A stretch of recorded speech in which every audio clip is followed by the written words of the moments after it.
اب مسئلہ ہے کہ جمعہ کے دن سنت کیسے پڑھی جائے. تو پہلی چیز یہ ہے کہ جمعہ کے دن آپ جو خطبے سے پہلے جا رہے ہیں اس میں 2 رکعت ہیں اصل، اور 2 رکعت کے بعد جتنا آپ کو وقت ملا بطور نفل کے آپ پڑھ سکتے ہیں.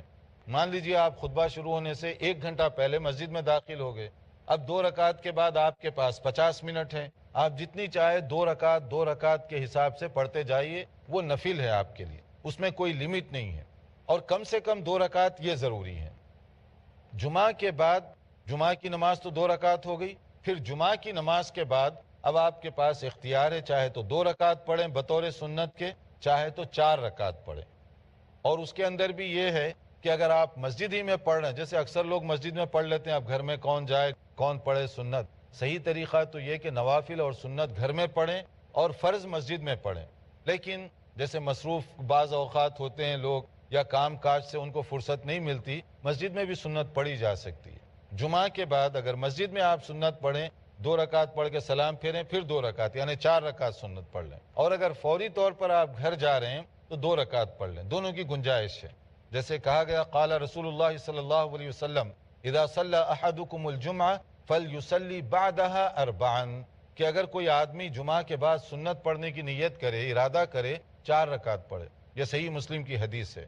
اسی طرح اور ایک مسئلہ جو بتایا گیا قال رسول اللہ صلی اللہ علیہ وسلم جمعہ کا اہتمام، من اغتسل ثم اتى الجمعہ، جو غسل کرے یعنی نہا دھو کر صاف ستھرے کپڑے پہن کر مسجد کا رخ کرے جمعہ کے دن، تو پھر اس کے بعد فصلی ما قدر له، جتنی اللہ نے توفیق دی اتنی نماز پڑھے. جو نفل نماز ہے بغیر کسی اس کے 2 کر کے 6 پڑھے، 8 پڑھے، 10 پڑھے، جتنا اس کو موقع ملتا گیا.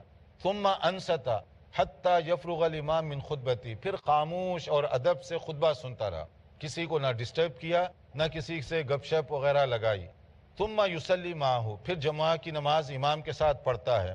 غفر له ما بینہ وبین الجمعۃ الاخری، اللہ تعالیٰ اس سے اتنا راضی ہوں گے جو غسل کرے، بر وقت مسجد میں جائے، جو بھی توفیق ہو نماز پڑھے، پھر اس کے بعد خطبہ سنے، جمعہ کی نماز ادا کرے، پھر اس کے بعد جو سنت پڑھ کے فارغ ہو جائے.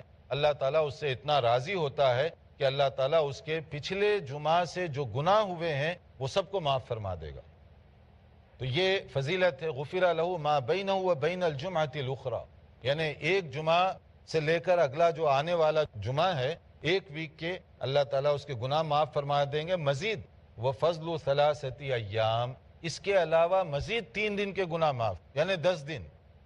صحیح مسلم کی بالکل اتھینٹک حدیث ہے کہ اگر کوئی صرف اتنا اہتمام کرے گا تو اللہ تعالیٰ اس بندے سے اتنے راضی ہیں کہ اس کے 10 دن کے گناہ معاف کر دیے جاتے ہیں. اب ہماری زندگیوں میں جو چھوٹی موٹی لغزشیں، خطائیں، غلطیاں ہوتی ہیں، اگر اللہ تعالیٰ اس کی وجہ سے ہمیں معاف فرما دے تو یہ بہت بڑی نعمت ہے جو اللہ تعالیٰ کی طرف سے ہمیں مل سکتی ہے. لیکن اگر اس نعمت کا ہم فائدہ نہ اٹھائیں تو وہ ہمارے لیے نقصان کی بات ہوگی.